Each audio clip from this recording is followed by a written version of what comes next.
Visakha express లో దారుణం జరిగింది. జనరల్ బోగీలో ప్రయాణిస్తున్న మహిళపై యువకుడు అత్యాచారానికి పాల్పడ్డాడు. ఫోన్ చూసుకుంటూ బాత్రూమ్ వద్ద నిలబడిన మహిళపై దాడికి యత్నించాడు. రెండుచింతల పోలీసులకు బాధితురాలు ఫిర్యాదు చేసింది. కేసు నమోదు చేసుకున్న పోలీసులు నిందితుడిని అదుపులోకి తీసుకున్నారు.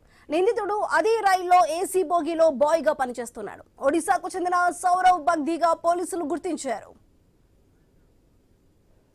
దీనికి సంబంధించి మరింత సమాచారం మా ప్రతినిధి నాగేశ్వరరావు అందిస్తారు. నాగేశ్వరరావు, చెప్పండి, విశాఖ ఎక్స్ప్రెస్ లో జరిగిన ఈ దారుణానికి సంబంధించి కూడా ఇటు బాత్రూమ్ వద్ద నిలబడి ఫోన్ చూసుకుంటున్న మహిళపై దాడికి యత్నించిన అక్కడ ఏసీ బోగిలో పనిచేస్తున్న బాయ్ అయితే మరి పోలీసులు అదుపులోకి తీసుకున్నారా? మరి ఎటువంటి వివరాలు వెల్లడించారు?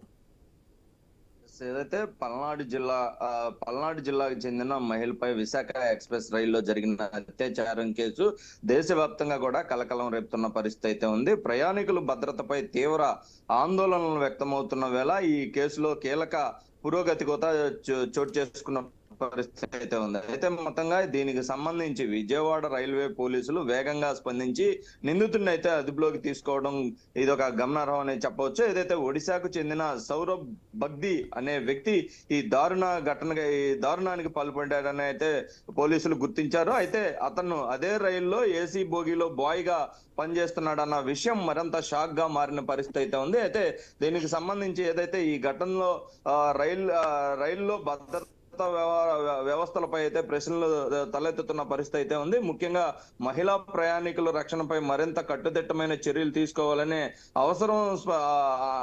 అవసరంగా కనిపిస్తున్నట్లుగా చెప్తున్న పరిస్థితి అయితే ఉంది. అయితే నిందితుడిని అదుపులోకి తీసుకున్న పోలీసులు కేసు లోతుగా దర్యాప్తు చేస్తున్నట్లు మనకు సమాచారం అందుతుంది. అయితే ఈ యొక్క బాయ్ ఏదైతే ఆమె ఫోన్ మాట్లాడుకుంటా ఉండగా ఆమెని ఆ సీటు ఏదైతే అందులో బెర్త్ ఏసీ దాంట్లో బెర్త్ ఖాళీగా ఉందో బెర్త్ లో కూర్చుందరు కానీ అని చెప్పటం, ఆమె ఆ అమౌంట్ ఇచ్చే ఆ బెర్త్ దగ్గరికి వెళ్లే క్రమం ఉంది. అయితే ఒకరికే ఏదైతే భార్యాభర్తలు ఉన్నారో బాత్రూమ్ దగ్గర భార్యాభర్తలు ఇద్దరిలో ఒకళ్ళని మాత్రమే అనగానే ఆమె ఏదైతే మహిళ కాబట్టి ఆమెను పంపించడం జరిగింది. ఈ తర్వాత లోపలికి తీసుకువెళ్ళిన తర్వాత గడివేసి ఏదైతే ఈ దారుణానికి పడిపడిన పరిస్థితి అయితే ఉంది. మొత్తంగా అతని మీద పూర్తిగా కేసు అయితే దర్యాప్తు చేస్తున్నారు. ఇంకా మరికొన్ని విషయాలు కూడా, ఇంకా ఏ ట్రైన్ లో ఇతను బాయ్ గా చేశాడో, అసలు ఇతను మొత్తంగా ఇంకా ఏమన్నా ఇలాంటి ఘటనలు ఏమన్నా చోటు చేసుకున్నాయా అనే కోణంలో కూడా పోలీసులు విచారిస్తున్న పరిస్థితి అయితే ఉంది.